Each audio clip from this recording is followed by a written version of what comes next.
Bataramyi beza, bataramyi bakamaze, inshuti incunguza umuco nyarwanda, yemwe ni mu nkundire maze mpikiganza abari mu Bwanacyambwe, ndavuga abari Nyarugenge, Kicukiro ndetse na Gasabo, aho u Rwanda gihanga ruhera rutondera.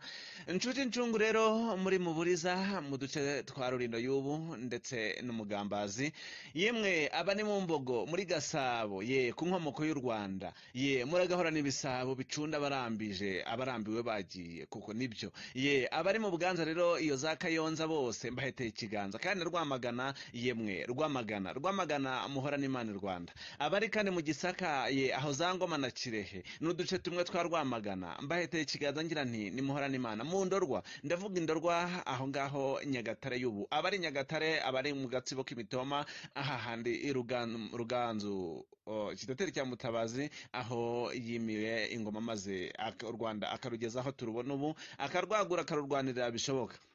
Ye abari mu mubare rero aho hafi nanone muri Gatsibo na Kayonza, hafi aho ngaho, ye hafi n'Akagera kakandi abanyamahanga bahurura baje kureba ibyiza bitatse u Rwanda. Abari mu Rukiga rero kandi mfura, abari mu Gicumbi, abari muri Gatsibo hafi Ruguriyo, abari Rulindo, abari mu Burera, yewe Umurera wose ndetse n'Umusanze Gakenke mbaheteye ikiganza. Ubushiru rero, Ubushiru n'Ubugogwe aho ngaho muri Nyabihu bahorane Imana. Ikingogo kandi namwe muri za Ngororero, Ubugoyi, Rubavu y'ubu ngubu muri aho neza, muratera icu abirutsibo, abo ngabo rero bari mu Bugoyi nabo bahorana Imana mu Rwanda. Ye Nyantango se ntago nabarenzi ngo, ye abari Nyantango rero ubu ni muri Karongi y'ubu ngubu. Niba uri muri Karongi umva ko Rwamasimbi mutahira cyane aguteye iteka. Ubwishaza kandi namwe muhorana Imana, abo ni Ubwishaza ni, ye aha muri Karongi ya none aho bitaga mu Bwishaza, namwe muhorana Imana. Ikinyaga rero hahandi nkunda, hahandi abasizi bajyaga batevye bakagira bati Bakama amapfa yarateye, maze yibuka ko mu Kinyaga yahakoye inka, kibuka ko igomba kujya kwa sebukwe, maze bakagira uko bayizimanira. Ye mukuzi izimano muco nyarwanda rifite icyo risobanuye rero. Mu Kinyaga rero muracyazimana, ye nuko mu Kinyaga, Rusizi na Nyamasheke rero muhorana Imana kandi muhorane urwunguko mu Rwanda. Ye nanibagiwe rero nta mu Banyambirire hafi aho ngaho, ye uyu munsi ni muri Nyamagabe rwose, hafi aho n'Ubufundu. Ye mbateye iteka, mbahaye ikiganza, mbahaye yambu itari yo kwamburwa abana.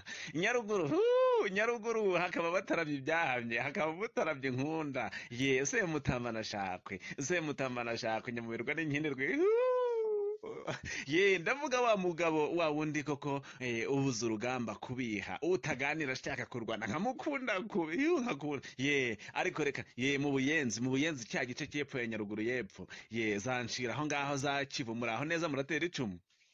Namwe mwese rero muri mu Mvejuru, muri mu Buhanga, muri mu Ndara, ye ubwo ni bya bice bya Nyaruguru hafi na Huye aho ngaho na za Gisagara, ye aho za Nyakizu, muri aho neza muratera icumu. Bwanamukare, kwa Bwanamukare, ye aho ngaho ni igice cya Huye na Gisagara. Ye ndabasuhuje muri mfura cyane, nkakunda iyo mutaramye, akamutaramye Rwamucyo akamenya gutarama, akayobora ibiganiro, akayobora ubukwe, Rwamucyo we horana Imana. Mu Busanza, ndavuga Ubusanza, nimvuga Busanza rero, ye nawe wumve cya gice gisatira Nyanza hafi na Huye, Gisagara aho ngaho hirya. Ye abari mu Busanza bataramye beza, Rwamucyo njya mbona yahatembere nkabana Semutambana Shakwe. Ye mvuze Huye kandi mvuze Ubusanza mpita nibuka Rutamizandekwe, ye Utamizindekwe Rwagitinywa mu ikotano ry'abahizi. Ye imfura ya Rwamasimbi, nuko utarama gitore nkagukunda amazi nkakugabira amariza. Ye abari mu Marangara rero, inshuti abari mu Marangara, ubwo ni mu gice cya Muhanga, abari Ruhango, ye za Mukingi hariya, za Kanyarira hariya, ndabaheteye ikiganza kandi ndabashuje mvuga nti nimuhorane Imana i Rwanda, muhorane mwunguka, muhorane amariza, muhorane imbyezi mbyukuruke. Abari mu Ndiza rero, mu Ndiza ikindi gice cya Muhanga hafi aho ngaho, za Nyabikenke n'uduce duke twa Kamonyi, ye ndabashuje namwe mu Ndiza, mukaba bataramye barundutse koko, mukaba incungu z'umuco nyarwanda. Amayaga yose, ye amahoro ni ku mayaga ni ku mahoro.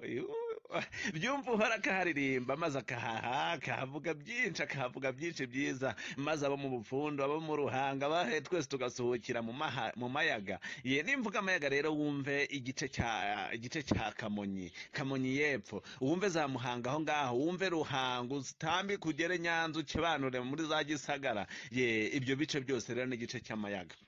Mbagesera rero naje namamutse nagiye navuye yose, ariko ngeze i Bugesera, akarere kose ka Bugesera. Ubwo abahagatuye bose bumve ko batuye mu Bugesera, maze bahane ikiganza bagire bati muhorane Imana mu Rwanda. Rwamasimbi rero umutahira cyane imfura mu Bufundu, mbifurije kugira amahoro mu Rwanda, mugire Imana ya yindi yirirwa ahandi igatahirwa na maze ibakamire, maze ibagabire ingezi mbyukuruke, maze kandi uyu mwaka tugiye gutangira wa 21 uzatubera uw'ibyishimo umunezero. Ndabaheteye ikiganza rero muri mfura cyane, murakagwira mu Rwanda, murakandane u Rwanda rw'ibyiza, murakandane u Rwanda rw'amahoro rusangira amahore, muragatarame mube abataramyi mungwe mu ntege, mungane Rusakara, mungane n'abandi bataramyi bakunda gutarama, mungane se Mutamana Shakwe, mungane Rutamizandekwe, mungane Ndikumana, mungane Ndangamira, muri mfura cyane. Bataramyi beza, bataramyi bakamaze, inshuti incunguza umuco nyarwanda, yemwe ni mu nkundire maze mpikiganza abari mu Bwanacyambwe, ndavuga abari Nyarugenge, Kicukiro ndetse na Gasabo, aho Rwanda Gihanga ruhera rutondera.